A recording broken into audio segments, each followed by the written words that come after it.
Hey guys, what's going on? Got an update video on the 79 CJ7. You can see we have re-entered hovercraft mode. Here we go with the ums. Just get ready, they're going to be there. So, hovercraft mode, we have the axles blown apart.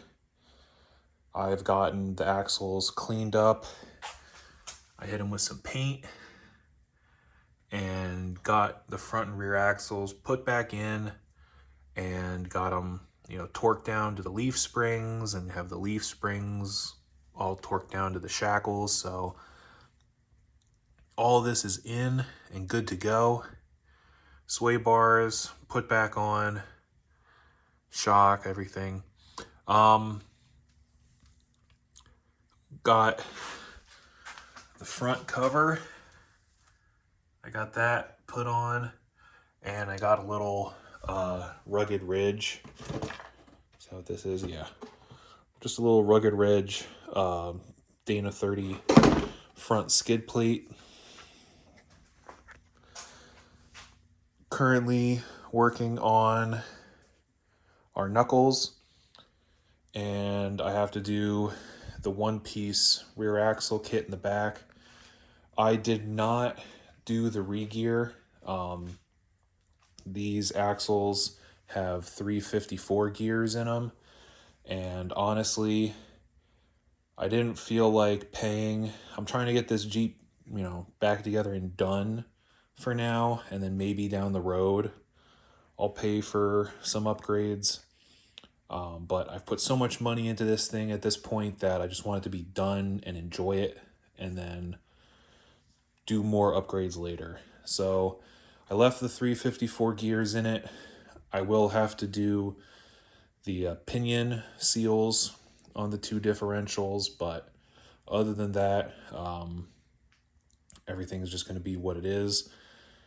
I vacuumed out the inside of the tubes the best that I could. The back one had a bunch of surface rust flakes in it, probably from sitting around for a while, but got everything cleaned out.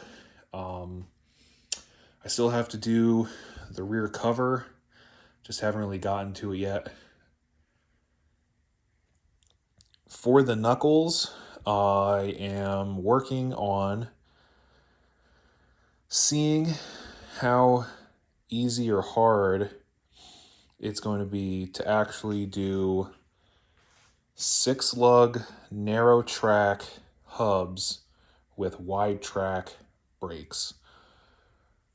Now, so far, and unfortunately I had a previous video that I made that I guess I never uploaded and it got deleted, showing the front spindle section of the narrow track and the wide track axles. Because if you guys don't remember, originally I was going to run wide track axles in this, and then the Dana 30 front wide track axle wound up being bent on the driver's side. So scrapped those and went with narrow tracks.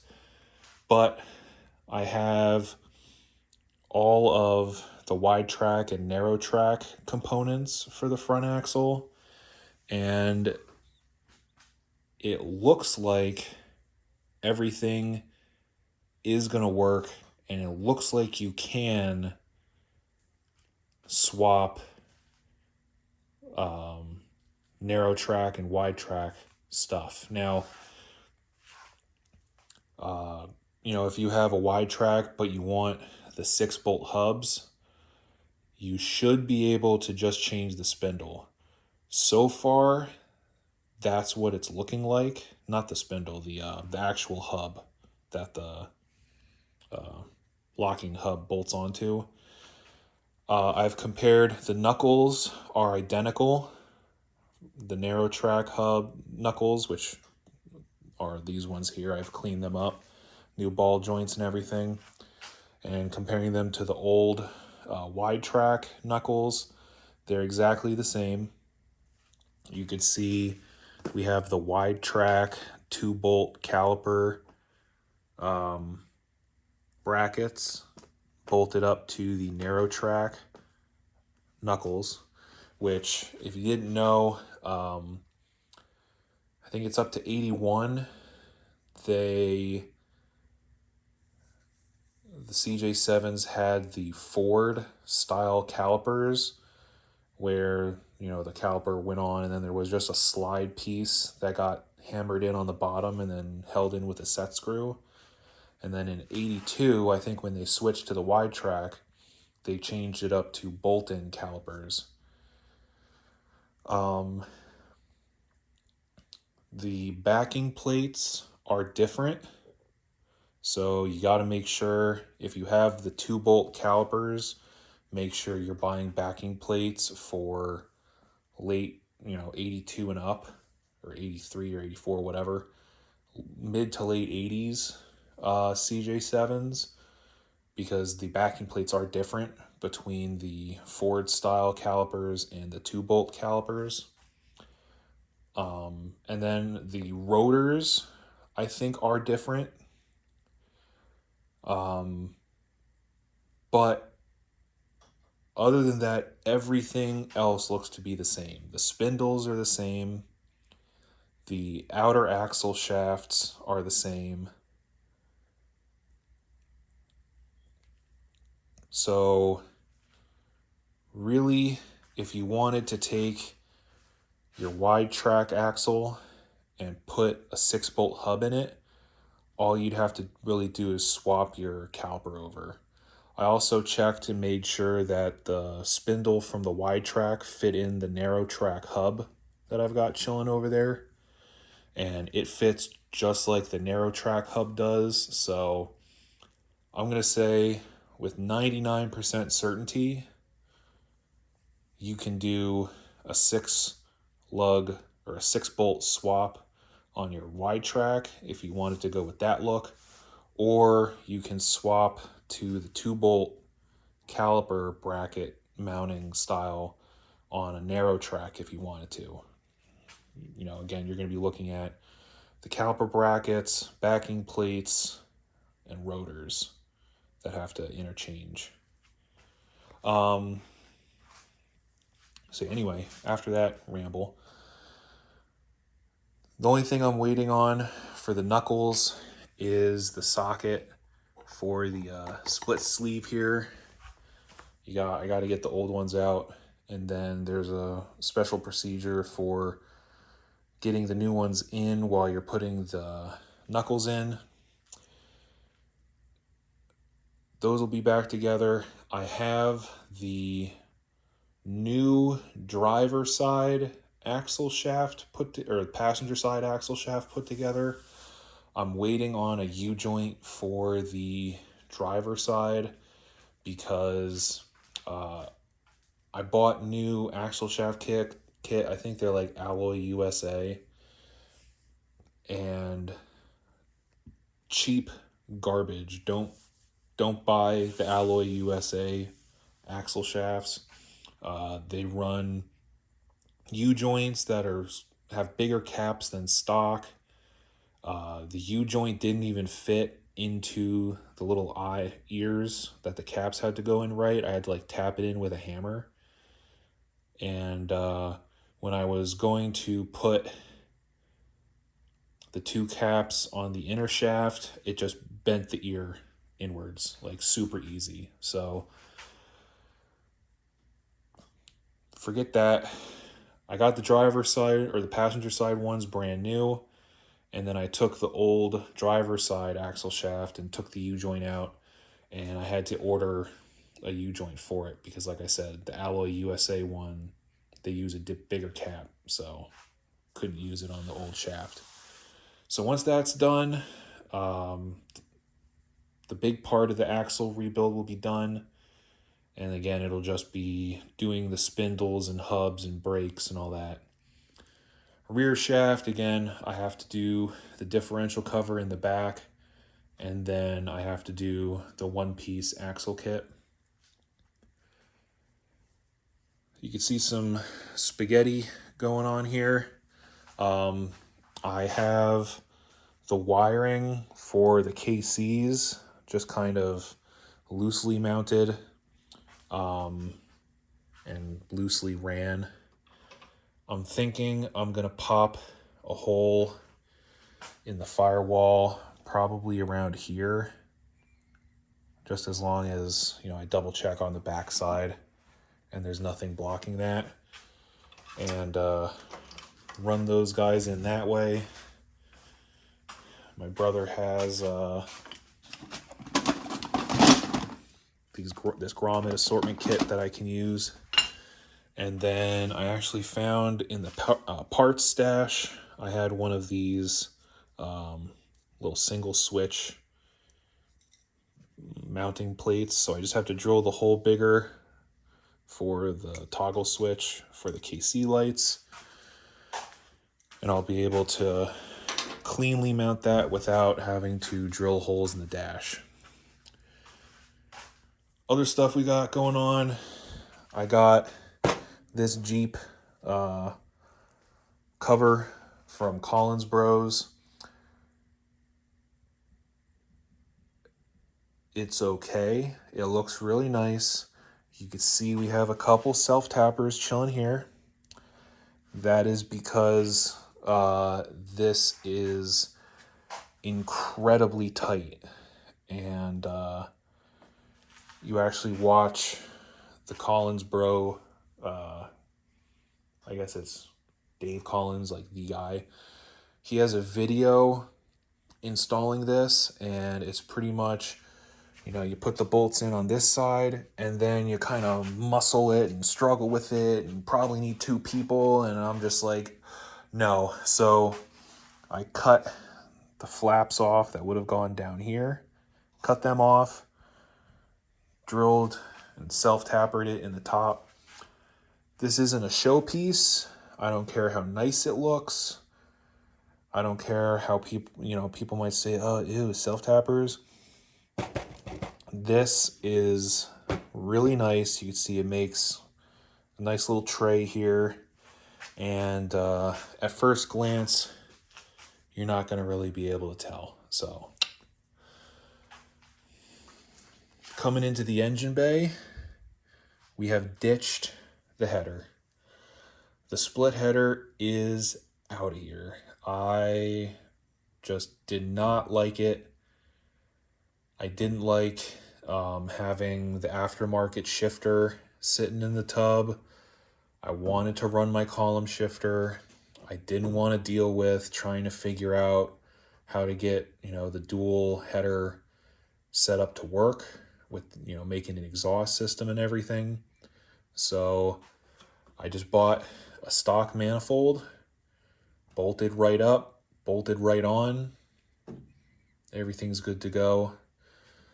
This carburetor, while I was in here, I took the choke plate out. The couple times that I've ran it, I've had to hold the choke plate, little choke flap open with a screwdriver to get it to start. So I really don't think that, at least for this carburetor, it needs the choke plate to run. So took the choke plate out. I left everything else hooked up because I would like to have the high idle for when it first starts. And then I have the, electric choke hooked up so it'll warm up and come down off a high idle like normal. I seam sealed, if we can see it. Yeah, I seam sealed the inside of the fender on both sides, and I actually went all the way up and around and down. Just because I was in there, why not, try and protect the fender a little bit. All 4 corners, I also have our little mud flap deals in there. Not mud flaps, but like the gap fillers. Those are from a YJ. They fit in beautifully. I had no issues. Just I did have to drill holes to mount them. You can see the ones back here clip on there, and then they fill in that area. Protects like the rollover valve, and on the other side it'll protect the fuel filler hose. Not perfect install, just because the back, there's one little push pin hole. It was a little bit too far away from the body mount brace to make that work. And then these, there's supposed to be holes on the inside and push pins on the inside, and I didn't feel like digging everything out of the way to just drill 2 holes for 2 clips. So the front is attached to the underside of the tub, and that'll do just fine. So that's really good. Doors, you can see we have some YJ half doors hanging out here, and I got the mounting plates put in. I don't know what I was so worried about with these. For some reason, I thought, putting the screws in, drilling the holes for them I would drill through the outside of the tub here. That's not the case. So I got them in, got them all where they need to be, and now doors work great. I went with, I went with the YJ half doors just because I've always liked YJ half doors. At least for me, it's super comfortable when you're sitting in the Jeep. You rest your arm here. It's like the perfect height, feels very comfortable. Unfortunately, I'm planning on only having the hard top. Originally, I was going to do the soft top with the soft 2-piece doors, but then I remembered why I ditched the soft top on my JLU, because it was loud. The soft top made a lot of noise, and it actually took longer to take the top down with the soft top on these than it does to just pop the hard top off. So I'm gonna get my hard top back. Right now, my brother has been using it on his YJ, but he's planning on going with a soft top. So since that is a 79 CJ7 hard top from the parts Jeep, I'm gonna put it on here. The main thing that I'm waiting on for that is the windshield. So once the hard top comes in, unfortunately,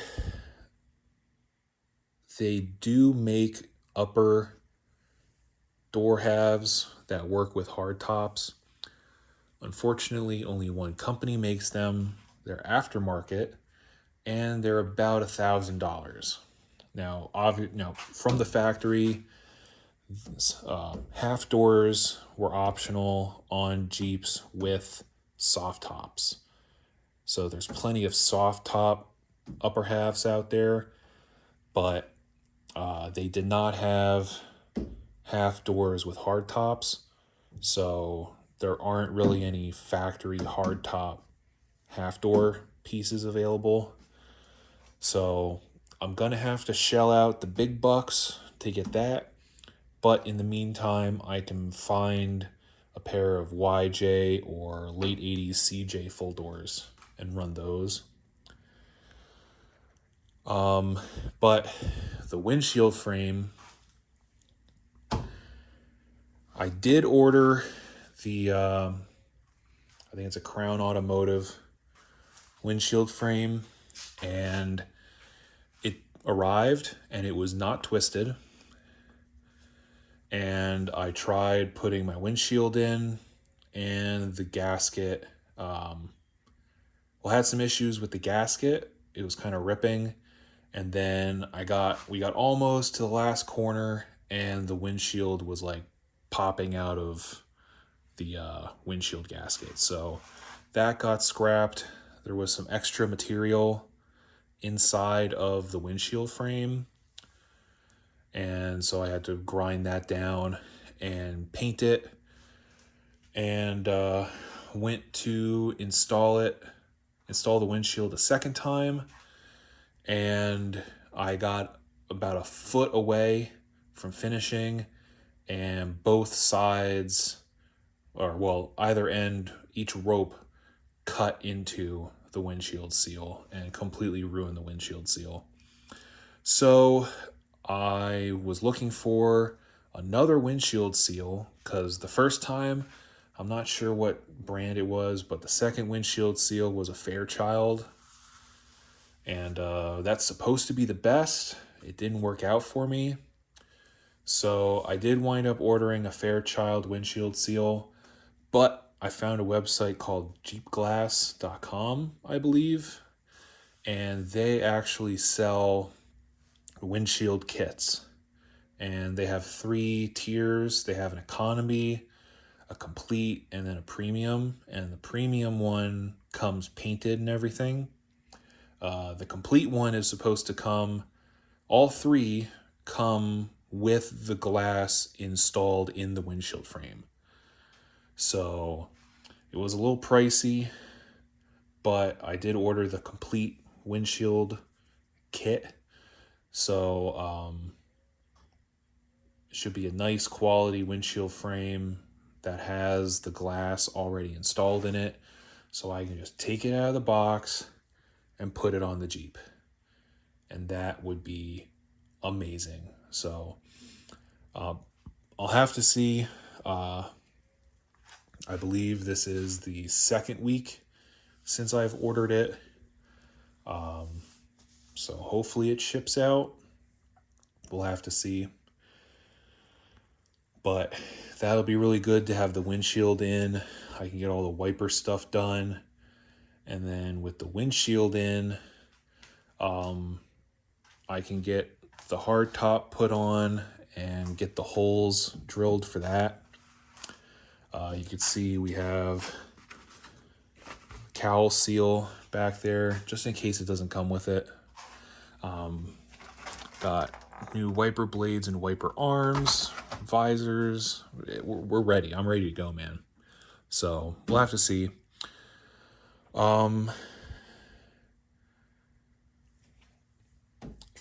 Transmission. This is a Dodge A999904. It's like the torque flate style automatic. And unfortunately, I had quite a transmission fluid leak. And it wound up being from, obviously, the pan. And the back of the pan here is all warped. And I couldn't get it to flatten out. I drilled a hole in the middle of it to get it to drain, and I did try welding it up, because my original plan was to put a deep pan on there, and I got one from Summit, and it didn't fit because of the skid plate. So you can see there's about 3 inches between the mounting surface on the transmission for the pan and where the transfer case skid plate is. And the pan that I bought was like 2 additional quarts, and it was aluminum, and it was finned, and it was just way too tall. It wouldn't go in there. So I just bought a Rugged Ridge. I think it's also a Rugged Ridge pan that only adds 1 additional quart, and they're saying that it's 2¼ inches total height. So that should fit. We'll have to see.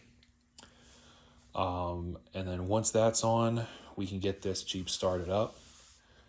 Now, I'm sure you've glimpsed it a couple times, but I also have a complete exhaust kit in there. It's just a 2-inch exhaust, universal aftermarket catalytic converter, little muffler, and then a tailpipe. I did not have any of the factory, well, either, because there's only two of the factory hanger brackets, but I was able to make these universal hangers work. So you can see I just went to the top of the frame there, and that's the mount for the tailpipe. And then the other one, I'm probably not going to get a clip of it, but it's bolted on top of the standoff for the factory hanger and then just bent down. The kit came, I got it on eBay. I was looking at downpipes and they're like almost $200, and this entire kit was like 305 or 320, and there was a coupon code, so it was only like $288. So for like $80 more than most people sell a downpipe for, I got the entire kit. It is from eBay, so I did have to make some modifications for the catalytic converter to fit, because the flares on the downpipe and the pipe between the cat and the muffler were the same outer diameter as the outer diameter of the pipe on the catalytic converter. So I had to cut the flare off on the downpipe so it would slide into the cat, and then I had to make a little bridge piece. But it all worked out. They also shorted me 2 exhaust clamps, so had to buy a couple of those. And the exhaust kits, I think even the downpipes, you can only find them listed for like 83 to 86, because they come with, let me see if I can get it. They come with, try and get in there. There it is. Can't really see it, but they come with that little standoff pipe for an air injection system. And I just bought a 1/2-inch pipe plug, dremeled the threads out of it because the pipe on the downpipe isn't threaded. Dremeled the threads off, tapped it on there, and then welded it with some good boogers. So overall, pretty impressed. Since it's an aftermarket manifold, it has the bevel built into it, so I didn't need to get a gasket. If you're running a stock factory manifold, you will need to get that graphite little donut gasket for in between the downpipe and the manifold. But yeah, you can see overall it came out really good. It's going to stick out right there. It's probably going to look a little ugly. I am going to have an aftermarket bumper on the back with a spare tire carrier, so that hopefully will distract you from it a little bit, but it functions, and that's the main thing. So yeah, it's been a lot of work. You can see all the pile of stuff here. This is all brakes, the 10 factory by Motive Gear. That's the one-piece axle kit for the back. So we're getting there. Close, but far. We still need, once all this stuff is done, we still need to get our steering kit with our heavy-duty steering linkage. We have to get front and rear drive shafts. We have to do wheels and tires. Plumb our brakes. We have all that good to go, but we'll have to get everything, hooked up and bled. Like I said, windshield stuff, top stuff.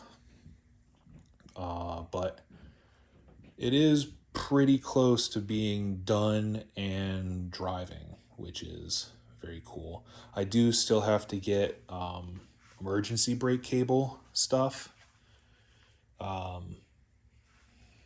and deal with running all that, but for now, that's pretty much going to be it. Tires, I know I said I'm going to be running 33 by 1250 15s.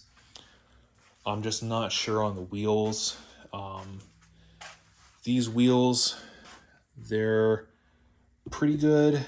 They seem like newer rims, but these are used, and which isn't an issue, but they were black. They've been painted white, and a lot of the paint's coming back off. And I just don't know yet which avenue I want to go with. Whether I want to buy a fifth wheel, because I'll be buying 5 tires, so I can have 4 on the car and 1 spare. But I don't know if I want to buy another one of these rims and then deal with painting them, or if I maybe want to look and see like what kind of wheel and tire combos that I can get, and just have all new everything. So yeah, that's going to be it for now. Hope you guys like the update, and really looking forward to this thing running again, and really looking forward to finally getting to take this thing for a drive. So I'll catch you guys later.